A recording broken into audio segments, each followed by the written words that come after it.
virus loves us.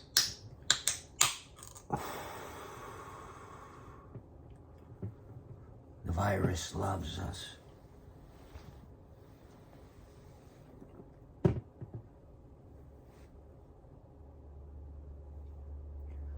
About a year and a half ago, if you remember, I brought up the idea that I don't know who we're at war with anymore. Not even, you know, the confusion, the George Orwell stuff, like who's our enemy now. It's just, we weren't hearing about war anymore. Everybody was locked down because of the virus, you know, it's fucking killing people on its own. And there just wasn't any war we were hearing about. And that's a good thing, right? But we think about how everybody's sad now. Everybody's lost. All these things are going on. We've got a pandemic. We've got the threat of a revolution going on. Looks like we'll probably be going into some kind of depression. Everybody's like, oh no, the best way to get through this is to look at it from the outside. And it's very interesting. All this stuff we read about in history books, it's happening right now. We are about to be remembered forever through history. Isn't that all anybody wants? I mean, your kids will get you a week after you run off with another woman and they're sure you're not coming back.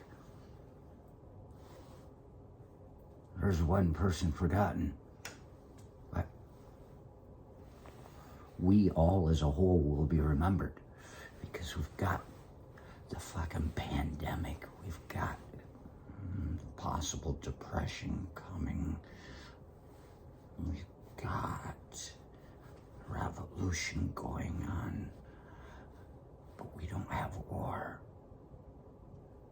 Why is it we don't have war? Because the virus loves us and it doesn't want war. But to say the virus loves us, it can sound a bit confusing if you're not seeing it the right way. You're thinking it loves us. Why is it killing us? Why is it hurting us? It's love, like in The Marsh King's Daughter, about that woman that got kidnapped, that teenage girl in UP some years ago, and got taken into the marshes by a guy who had her have a baby. He didn't love that woman. He beat her. He kept her under lock and key. He didn't love her. He just wanted a baby. And that's, the virus loves us. It's not a loving relationship where both love each other. The virus doesn't care about our feelings. It cares about having a home for its children. And so we have to see this whole thing happening. The virus doesn't want us going to war because the less people they are on the planet, the less homes there are for the children of the virus. We need to be close and tight. Close and tight. It wants to hold us all together in a room. And what better room than the planet when we've got 7-8 billion people on it, all crammed together like rats in a cage, yelling at each other over the fence, shoulder to shoulder. The virus loves us. It doesn't want more. So if we look at all these things with an interest, we can move, you know, from being scared of everything that's going on. Everybody that's freaked out about what's going on, they're in a state of neurosis. We need to take an interest, shift gears to the next level of striving. Once we start seeing these things, we realize there is hope, and we're going to fight, and we may not be succeeding, but just by fighting, it takes us to the next level. And as we fight long enough, if we don't get knocked down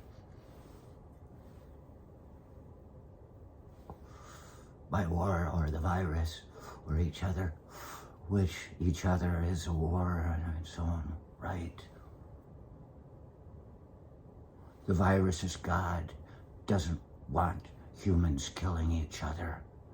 It calls that a sin. Why? Because the virus needs homes for its children, for the people that support its God.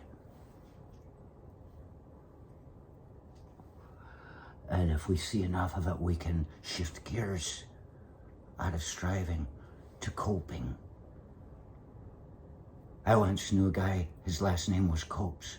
So to say Gary Copes as a name is suggestive of what he does. He copes.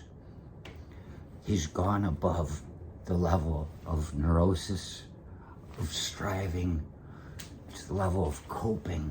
He's dealing with things, but he has yet to get it to mastery.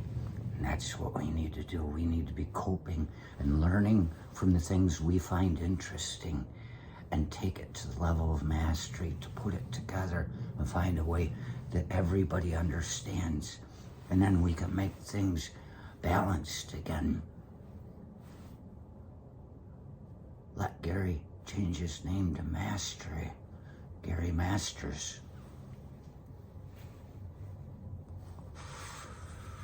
But here, the virus is gonna become angry with us because the Ukraine is about to get attacked by Russia,